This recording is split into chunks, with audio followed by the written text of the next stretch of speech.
Halo teman-teman, selamat datang lagi di channel gua. Kali ini kita bakal ngelanjutin tutorial dari series React Super Basic episode 3 dan kita akan ngebahas useState.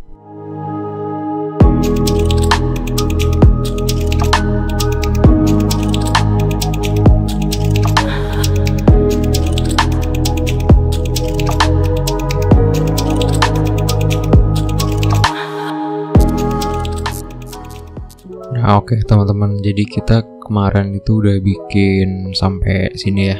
Kemarin kita baru bikin UI-nya aja. Ini sebenarnya UI-nya udah jadi ya. Tinggal fungsionalitasnya aja gitu yang belum bisa apa-apa gitu ya. Diklik belum bisa apa-apa gitu, dihapus nggak bisa. Kita mau ngetik ini bisa tapi belum bisa disimpan gitu kan. Nah, selanjutnya yang ingin gue bahas di episode ini itu adalah useState. Nah, useState itu apa sih gitu ya? Nah, kita coba lihat di websitenya W3 School ya, W3 School. Di sini penjelasannya lebih singkat gitu ya. Nah, coba kita lihat di sini. The React useState hooks allows us to track state in a function component gitu kan. Nah, coba kita lihat arti dari si state ini dulu gitu ya. State generally refers to a data or properties that need to be tracking in an application. Nah, maksudnya di sini tuh adalah sebenarnya state itu adalah sebuah variabel yang akan digunakan di sebuah komponen gitu loh. Nah, kok bikin variabel? Kenapa namanya state gitu kan? Ya bikin aja const bla bla bla sama dengan apa gitu kan. Nah, kalau kita menggunakan variabel, menggunakan cara seperti biasa gitu ya, pakai const, pakai var gitu-gitu, itu behaviornya akan berbeda gitu loh, karena sebuah function ya, sebuah function komponen. Kita balik ke codingan kita kemarin lagi. Sebuah komponen ini tuh bisa di-render berkali-kali gitu loh. Bisa di-render berkali-kali. Nah, ketika kita ngebuat sebuah variabel biasa kayak gini, misalnya const data gitu ya, data SD apa kayak gitu. Nah, kalau kita bikinnya kayak gini, ketika function ini di-render ulang, dia itu akan menjalankan semua yang ada di dalam function ini dari atas ke bawah gitu loh. Nah, ketika kita render ulang dari atas ke bawah gitu ya, nge-run ini dari atas ke bawah lagi, berarti ini otomatis bakalan ke-reset lagi gitu kan. Misalnya kita lagi ngeklik apa, terus kita ngerubah data yang ada di sini, terus dia nge-render ulang, ya datanya berubah lagi dong ya kan. Nah, untuk itulah ada namanya state gitu lah. Ada namanya state gitu. Jadi state ini adalah intinya adalah sebuah variabel gitu ya di dalam sebuah function komponen, yang mana jika si komponen itu di-render berulang-ulang, dia tuh nggak akan berubah value-nya. Dia bakalan tetap gitu. Misalnya dia dari satu value, terus tiba-tiba kita ubah value-nya gitu ya. Jadi misalnya tadinya A, kita ubah jadi B, terus komponen itu di-render berulang-ulang, ya hasilnya tetap B juga gitu loh, sampai kita ngerubah lagi value-nya gitu. Nah, itulah sekilas tentang useState gitulah. Nah, terus fungsinya buat apa? Nah, si useState ini fungsinya banyak ya. Ya, namanya juga sebuah data gitu kan. Datanya ini bisa kita olah atau kita tampilkan gitu di dalam si UI yang kita develop nanti gitu. Nah, udah kayak gitu aja. Nah, useState ini adalah sebuah hooks ya. Jadi ini useState ini cuma bisa dipakai di dalam hooks function komponen ya, function komponen. BTW kemarin gue kayaknya ada yang kelupaan sih ngejelasin kalau bikin komponen di React itu nggak cuma satu cara ya. Ada dua cara, cuma nanti nggak gue jelasin, ntar gue jelasin di akhir aja. Oke, kita balik ke codingan kita lagi sekarang ya. Nah, di sini state yang akan kita gunakan itu akan kita fungsionalitaskan untuk ngeloop si to-do card ini. Jadi gue pengen data-data yang ada di to-do list itu nanti di store-nya itu di dalam si state ini gitu loh. Nah, gimana cara bikin state gitu kan? Caranya itu kalian harus nge-import dulu si useState-nya dari React. Nah, dari React ini. Nah, terus cara makainya itu gampang ya. Kalian tinggal pakai aja di sini. Kalian destructor kayak gini, destructor array sama dengan useState Terus jangan lupa di invoke. Nah, di dalam invoke ini itu default value dari variabelnya gitu. Karena kita ini mau bikin to-dos gitu ya, artinya banyak to-do gitu, makanya gue bikin array gitu. Nah, terus di sini jadi useState ini tuh dia nge-return array di mana di dalamnya ada 2 elemen. Nah, elemen yang pertama itu adalah si variabel itu sendiri. Gue kasih to-dos ya, ini elemen pertama. Elemen keduanya itu dia nge-return sebuah function, yang mana function ini fungsinya adalah untuk ngerubah si variabel yang ada di elemen pertama, cuy. Nah, ini namanya bebas ya. Jadi ini sebenarnya namanya bebas juga. Ini juga bebas namanya. Di sini gue pingin ngasih nama set to-dos gitu. Nah, ini juga perlu diperhatiin nih. Jadi ini tuh udah jadi standar juga gitu ya. Biasanya gitu. Nama di elemen kedua ini itu adalah nama elemen pertama ditambahin set di depannya. Kenapa namanya set ya? Artinya kan buat ngeset value yang ada di elemen pertama ini gitu ya. Ngeset si value yang ini gitu.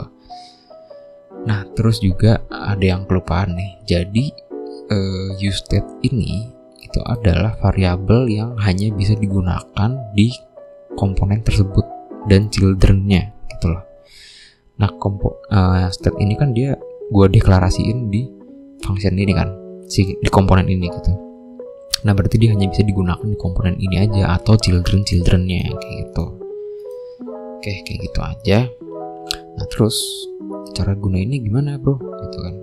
Nah, seperti yang gue bilang kemarin, jadi si to-do card ini kan ada banyak banget ya, Pak. Nah, ini kan nggak mungkin ya kalau misalnya gue ada to-do banyak terus gue copy aja gitu kan, nggak mungkin. Nah, ini harus kita loop, Pak. Di loopnya pakai variabel to-do ini gitu ya.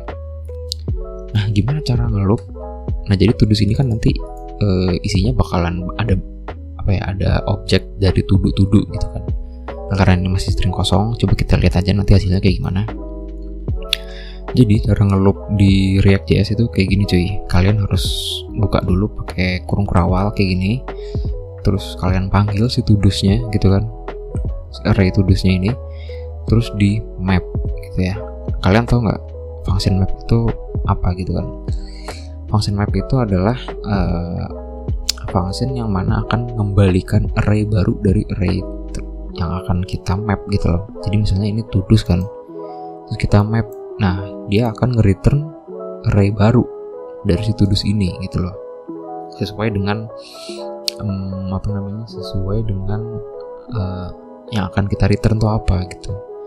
Nah, ini gua map, terus di sini ada callback ya, dimana callbacknya itu dia nge-return isi dari si array-nya itu gitu kan, si elemennya. Di sini berarti namanya to do ya kan, karena single dari to dos yaitu to do gitu.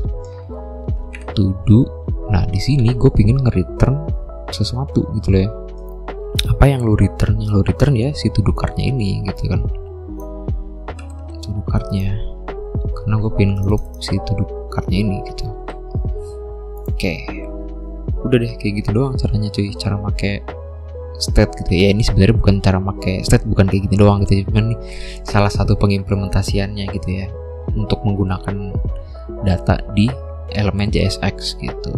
Jadi kebetulan di sini state-nya digunakan di elemen JSX.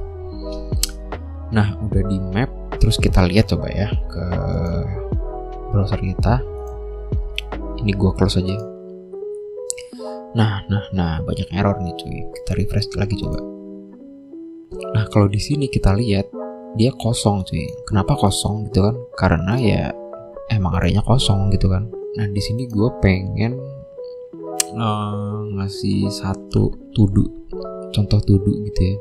Data dummy lah istilahnya. Gue tulis misalnya ID-nya 1, terus title-nya ngoding gitu. Jadi ada satu elemen di dalam array to dos gitu ya. Kita lihat lagi, nah muncul ya. Ini kita refresh. Nah, ini kalau kita lihat di sini tuh ada error, cuy. Errornya each child in a list should have a unique key prop. Jadi kalau kita ngeloop di dalam JSX, lu tuh harus mengidentifikasi pembedanya apa dari yang mau loop ini, yang lo return gitu loh. Nah di sini biasanya gue pakai index ya. Kalian tulis aja di sini cara bikin pembedanya, kalian bikin key. Jadi key ini namanya key ini adalah sebuah props ya. Ntar gue jelasin lagi props itu apa. Nah ini gue tulis aja key gitu. Nah udah, kita coba lagi refresh, errornya udah hilang, oke. Nah terus udah muncul nih satu gitu kan. Nah tapi kalau kita lihat di sini, gue pengen title-nya itu ngoding. Nah tapi kalau kita lihat di sini dia belum ada kan, namanya belum muncul gitu, nama codingnya belum muncul. Nah gimana cara munculinnya? Seperti yang gue bilang tadi, apa yang data yang ada di parent itu bisa lu turunin ke children-nya gitu loh. Nah data tadi itu kan, data to-do-nya kan ada di sini ya. Nah gimana cara lu nurunin datanya ke anaknya gitu loh? Anaknya kan ada di sini kan? Anaknya kan ada di sini di elemen to-do card. Nah cara menurunkan sebuah value ke dalam children itu lo harus menggunakan yang namanya props cuy. Nah gimana cara menggunakan props? Caranya itu simpel banget ya. Kalian tinggal nulis seperti nulis atribut cuy di HTML. Kalau nulis atribut kan di sini ya, atributnya apa gitu. Nah sama nulis props kayak gitu juga. Cuman namanya bebas, lu mau nulis apaan gitu namanya. Gue bikin di sini namanya nulisnya item deh. Nah item sama dengan, terus kalau mau lu isi value-nya tinggal kurung kerawal gitu. Terus lu isi di sini sama ya si to-do-nya gitu kan, to-do yang dari sini gitu. Jadi to-do ini adalah ini gitu. Nah udah deh, kita nge-passing data to-do yang dari parents ini ke children-nya gitu. Kalau kita lihat lagi ke browser, ya belum terjadi apa-apa gitu kan, karena kita baru nge-passing aja gitu, belum kita olah di children-nya. Gimana cara ngolah di children-nya gitu kan.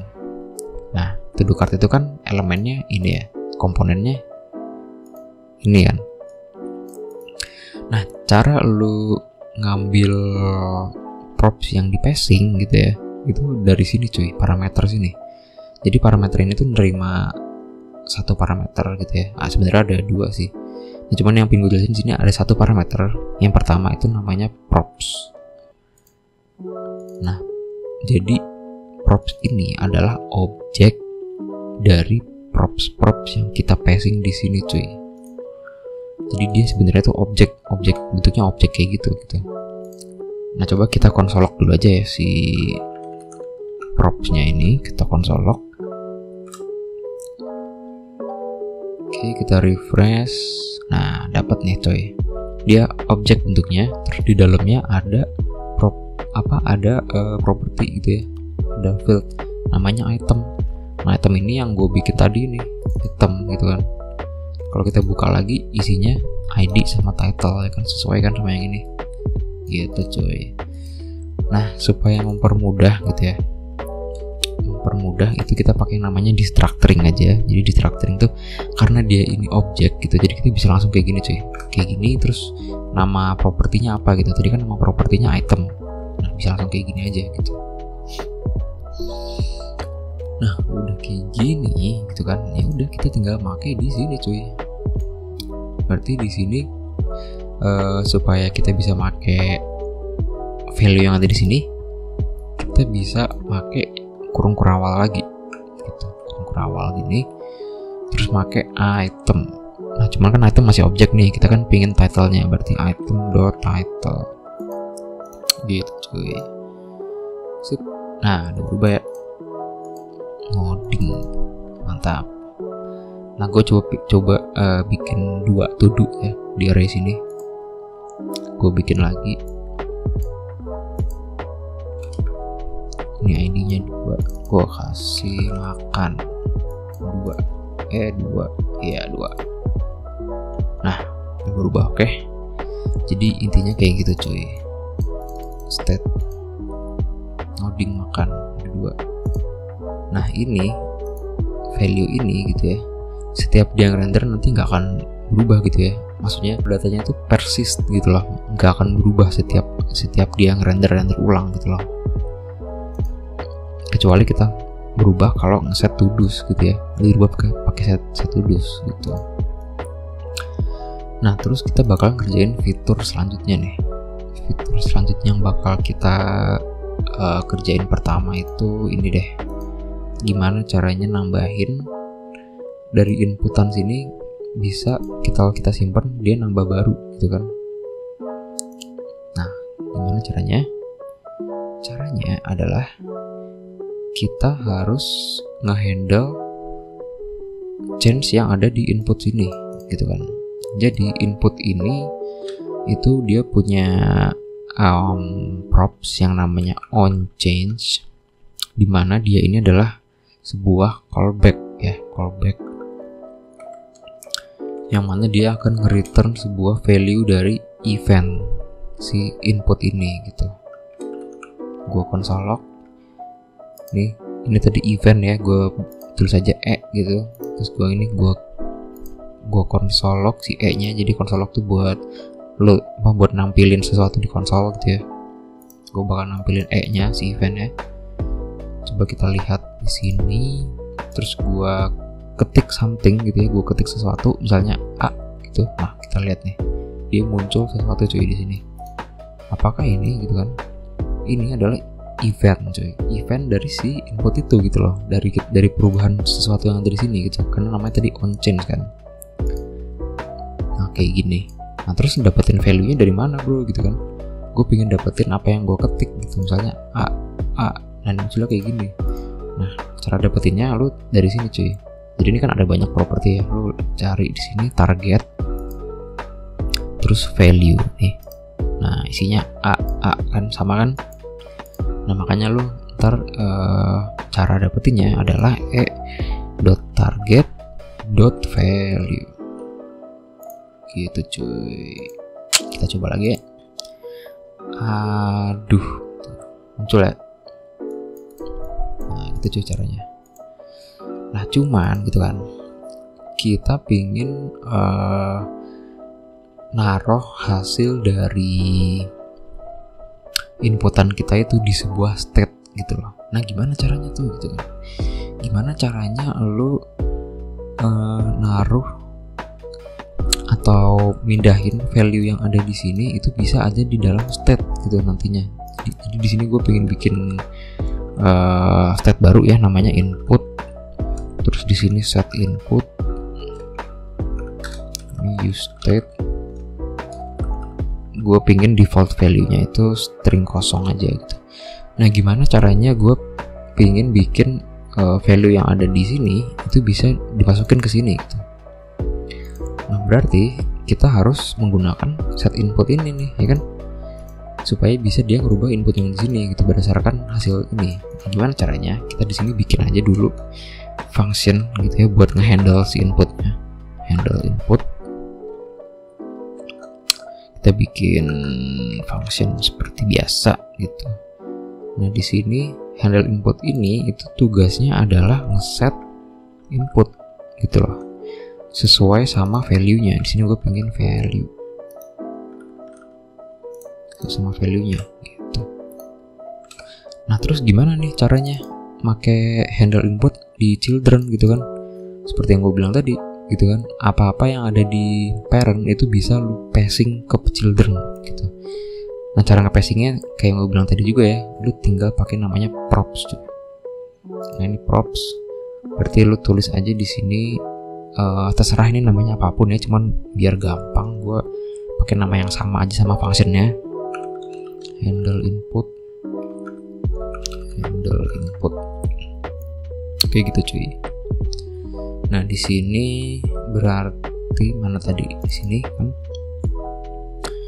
ketika dia ini gua pengen ini berarti handle input ini, berarti di sini ada handle input juga ya. Nah kayak gini. Nah ini jangan lu invoke kayak gini pak, karena kalau di invoke jadinya function call gitu kan. Sedangkan si on click ini itu dia harus berupa callback gitu. Callback tuh ya function aja gitu, jangan di invoke gitu. Handle input ini kan function kan. Nah jadi dia lu naruh segambreng ini aja gitu, lu taruh ini segambreng ke dalam si ini gitu pak. gitu. Nah tadi itu dia kan berarti ini kan kan sebenarnya event, berarti ini harusnya event ya. Nah ini berarti event.target.value cuy gitu. Oke, udah gini, udah mantap. Kita coba cek di browser kita refresh, terus gue ketik sesuatu, nggak terjadi apa-apa ya di UI-nya. Ini yang console log tadi doang sih. Coba gue hapus aja sih. Ini gue hapus. Salah, jerit. Di sini. Klik ini. Di sini, Pak. Sorry. Ini harusnya handle kliknya di sini. Handle input. Kan kita di komponen input ya. Input. Nah, kayak gini cuy yang bener. Handle inputnya di sini. Paham ya? Ini gue cuma pindah komponen aja gitu tadi. Berarti ini salah. Harusnya di komponen input. Nih, di komponen input. Gue nge-passingnya di elemen input, diterimanya di komponen input. Oke. Dan berarti on change-nya di sini, Pak. Gitu. Oke. Nah, ini kalau misalnya gue ketik-ketik kayak gini, dia nggak terjadi apa-apa gitu kan. Kenapa tidak terjadi apa-apa? Ya karena sebenarnya ini berubah gitu ya. Input ini sebenarnya berubah gitu. Cuman kita nggak bisa ngeliat nih dia beneran berubah gitu. Nah, gimana cara lu liatnya ini berubah? Nah, lu bisa iseng aja nih lu taruh sini gitu ya. Ini sebenarnya nggak perlu sih gitu kan. Cuman buat buktiin aja gitu kan si input ini berubah nilainya gitu. Lu bisa naruh input di sini gitu. Ya tulis secara gamblang aja gitu di sini input gitu. Jadi lu kalau mau nulis mau naruh variabel di sini harus pakai kurung kerawal gini ya. Si input. Nah, kalau kita refresh, ini harusnya ada di bawah title kan. Dia di sini. Di situ dia ada di sini. Nah, coba kita ketik sesuatu. Nah, nggak ada kan? Kenapa nggak ada coba? Karena ini gue salah cuy. Ini target value pak. Gitu. Gue coba lagi. Nih, ada kan? AWD. Nah, ini tuh hasil dari input gitu ya. Jadi apa yang gue tulis di sini sudah terintegrasi ke state yang namanya input gitu. Mantap. Nah, oke kayak gitu. Nah, selanjutnya adalah kita pingin ketika kita nulis ini gitu ya, ketika gue klik simpan itu dia nambahin elemen ke dalam state to-dos gitu. Dia nambahin sesuatu di to-dos ini gitu. Gimana caranya? Kita coba. Caranya adalah berarti kita harus ngehandle tombol simpan kan. Nah, tombol simpan ini berarti ketika kita on click dia harus melakukan suatu action gitu. Yang mana actionnya itu adalah ngeset to-dos ya kan. Berarti langkah pertama kita ya bikin dulu aja function yang mana dia handle add to-dos, handle add to-do gitu. Kayak gini. Nah, terus kalau udah gini apa yang mau kita lakuin gitu kan. Nah, gimana nih, coba nih set to-dos. Caranya adalah kita, nah kalau misalnya lu mau nambahin elemen ke dalam array itu kan lu biasanya nge-push kan. Nah, kalau lu nge-push biasa itu nggak bisa cuy. Kalau mau cobain deh to-dos gitu ya. Gue cobain kayak gini, to-dos.push bisa, cuman kita lihat nanti ya. Gue cobain ini to-dos push ini, berarti dia kan nambahin satu elemen ke sini kan. Apakah bisa dengan cara seperti ini gitu kan? Handle add to do, berarti ini harus gue passing ya ke dalam input. Sini gue handle add to do, handle add to do kayak gini. berarti di sininya handle add to do, di sininya handle add to do juga gitu. Nanti di sini dia bakal nge-trigger ini, yang mana dia bakal nge-push ini. Kita coba nih ya, kita refresh, kita tambah, simpan. Nah, kok nggak muncul cuy gitu kan? Kenapa nih nggak muncul nih? Karena kita menggunakan push gitu loh. Ini sebenarnya data yang ada di Todoist ini berubah gitu ya. Console log Todoist. Coba kita lihat nih, apakah setelah kita push data yang ada di Todoist berubah gitu ya. Kita lihat.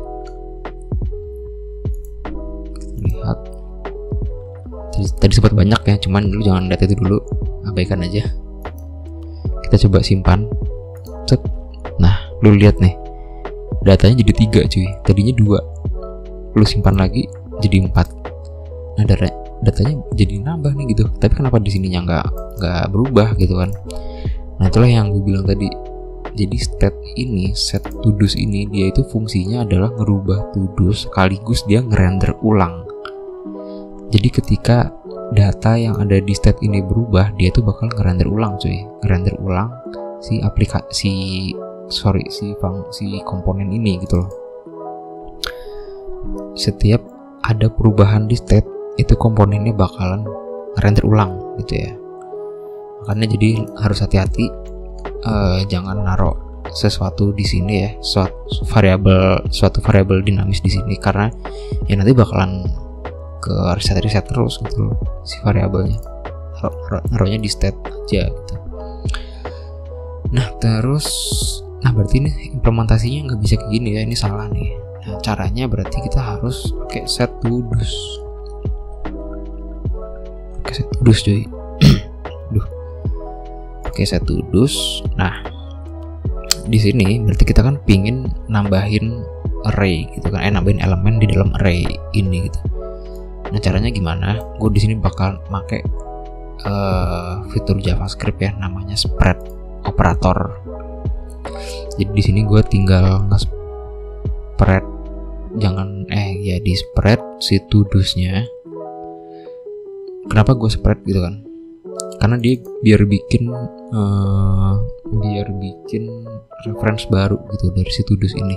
Jangan pakai Todoist yang ini gitu. Jangan Todoist kayak gini. Sorry, kalau terus ini nggak bisa sih. Maksudnya jangan Todoist gini doang gitu. Todoist gini. Jadi dia tuh bakalan ngambil semua yang ada di dalam array sini, lu pindahin semua ke dalam array yang baru gitu. Nah, terus karena gue pengen si to-do itu berada di paling atas, berarti gue naruhnya di sini gitu kan. Kayak gini. Terus di sini ada ID, yang ID-nya itu nanti, terus title-nya itu, nah title-nya ini gitu ya. Karena kita tadi udah nge-passing input ke sini, ke state, ya udah berarti kita tinggal bisa pakai si inputnya gitu cuy. Nah kan, jadi nah ID-nya ini berarti kita ambil dari si length-nya ini aja ya, todoist.length. Karena length-nya itu kalau misalnya array kosongnya 0, berarti kita bikinnya 1 gitu ya. Jadi ID-nya mulai dari 1. Todoist.length plus 1. Oke, mantap. Kalau udah gini, harusnya kita bisa lihat perubahannya nih. Misalnya gue pengen nambahin tidur, simpan. Nah, mantap ya, udah nambah nih cuy. Mantap coy, mantap cot ya, mantap. Ini kita hapus aja.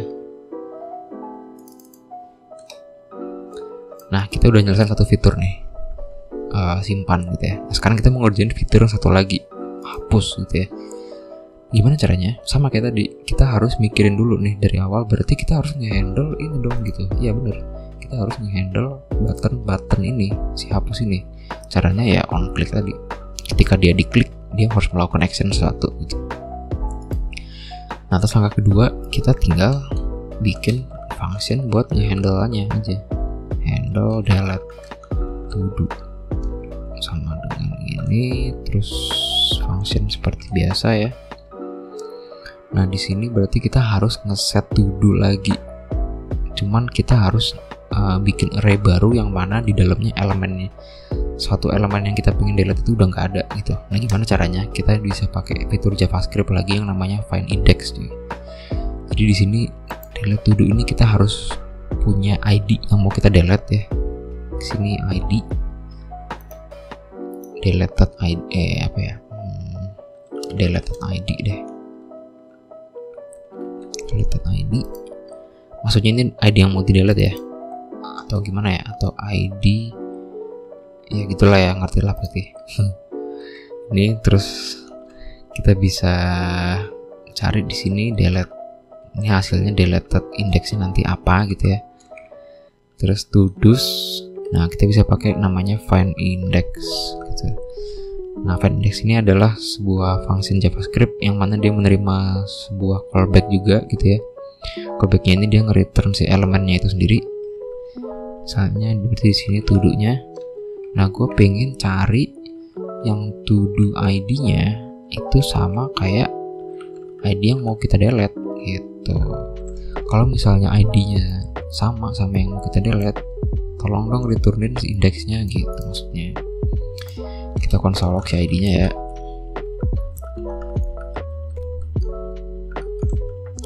Oke, ini terus handle delete ininya jangan lupa kita passing ke komponen to do card cuy.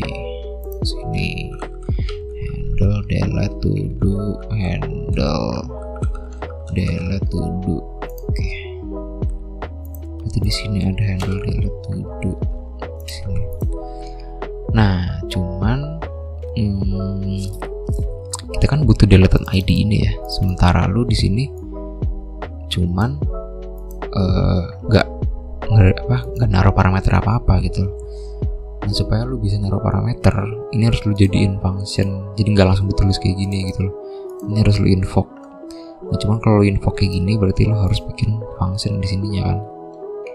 Nah kayak gini gitu. Jadi dia sama aja function gitu yang bakal nge-return ini ketika harus di-invoke gitu. Nah ID-nya ini apa gitu kan ya, ini berarti bisa ngambil dari sini cuy, dari item.id gitu. Nah kita coba ya,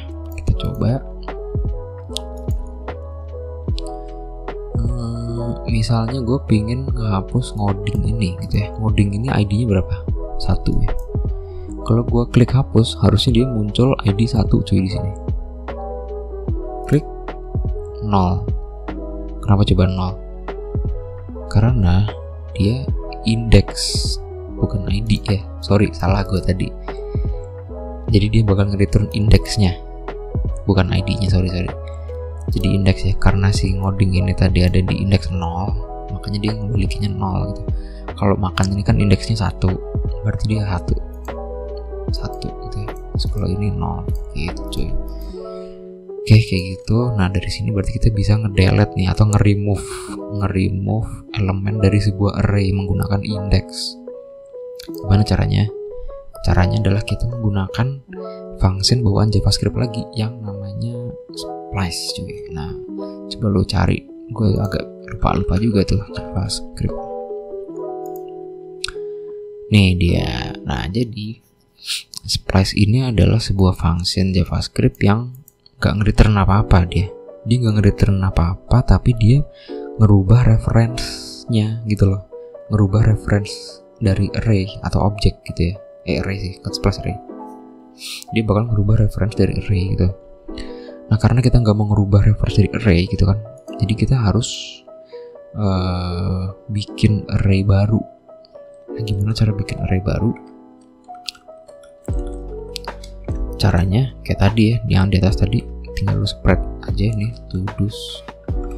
Kalau gini dia nggak, jadi dia reference-nya beda sama ini. Dia bakal bikin reference baru di memori gitu ya. Nah data inilah yang akan kita delete gitu ya, yang akan kita delete. Ini gue hapus aja konsol lognya. Nah inilah yang akan kita delete cuy. New array.splice. Nah splice ini itu dia nerima bisa 4, bisa 2 parameter. Kita pakai yang ini aja tapi. Nah, elemen yang pertama itu adalah indeks yang mau lu delete gitu ya. Gue kan di sini mau delete deleted index, berarti deleted index. Nah, parameter kedua ini adalah seberapa banyak lu mau delete gitu loh dari indeks itu. Gue pengen delete-nya 1 aja kan ya, si indeks itu doang gitu.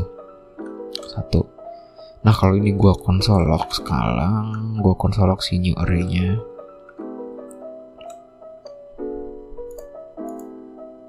Misalnya gue mau delete ngoding, kayak gue hapus, set. Nah, tinggal 1 ya, tinggal makan doang nih harusnya. Bener. Terus kalau gue delete makan lagi, harusnya dia 1. Ya, karena belum gue ubah tadi state-nya. Jadi dia masih pakai yang array yang ini gitu ya. Jadi ketika gue klik makan, dia tinggal ngoding doang. Ketika gue klik ngoding, dia tinggal makan tinggal makan doang ya, benar. Nah, selanjutnya ini kan dia udah menghasilkan array yang baru nih. Inilah yang akan kita pakai gitu loh buat ngeset si to-dos ini. Ya udah, tinggal si to-dos totot lagi ini array. Udah deh, tinggal gini doang cuy. Kita set to-dos. Nah, apa yang kalian ekspektasikan gitu kan dari sini? Seperti yang gue bilang tadi, ketika dia ngeset sesuatu value baru, dia akan ngerender ulang, ngerender ulang. Dia bakal ngejalanin ini semua lagi gitu loh, kecuali si use state-nya ini, karena dia nggak akan berubah nih value-nya walaupun dirender ulang. Nah, dia akan ngerender ulang gitu ya, dia akan nge-return ulang tapi dengan state yang baru gitu ya, dengan state yang baru, berarti yang udah hilang gitu, sudah sesuatu yang hilang tadi, berarti harus tinggal 1 kayak gitu. Kita coba, gue coba ngapus ngoding, hapus, nih hilang cuy, udah bisa ya. Gue hapus makan, hilang juga, mantap. Nah, jadi kayak gitu cuy cara kerjanya state di React.js. Nah, oh iya, gue tadi di awal sempat keinget mau ngejelasin jadi cara bikin komponen itu sebenarnya ada 2 cara di React.js. Cara yang pertama itu menggunakan class ya, menggunakan class. Cara yang kedua itu adalah dengan menggunakan function ini yang kita kerjain sekarang gitu loh. Jadi sebenarnya function ini tuh baru digunakan banyak itu akhir-akhir ini gitu ya, atau tahun 2018an mungkin ya, 2018an ya, semenjak muncul yang namanya hooks gitu. Jadi sebelum munculnya hooks itu kita bikin komponen menggunakan class gitu ya. Jadi kita misalnya mau bikin komponen apa ya, bikin komponen contoh aja nih, contoh ya, kita bikin komponen card gitu ya. Tapi nah di sini kita makainya class gitu, class card kayak gini. Nah cuman kita di sini harus nge-extend dari di sini, dari React gitu ya. Kok nggak bisa pak?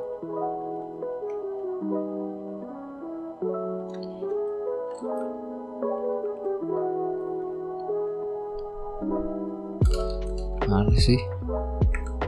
Nah gini, extends React, ampun dah, React.component. Nah kayak gini, lebih ribet kan caranya kan, lu harus import React-nya segala gitu kan, harus gini.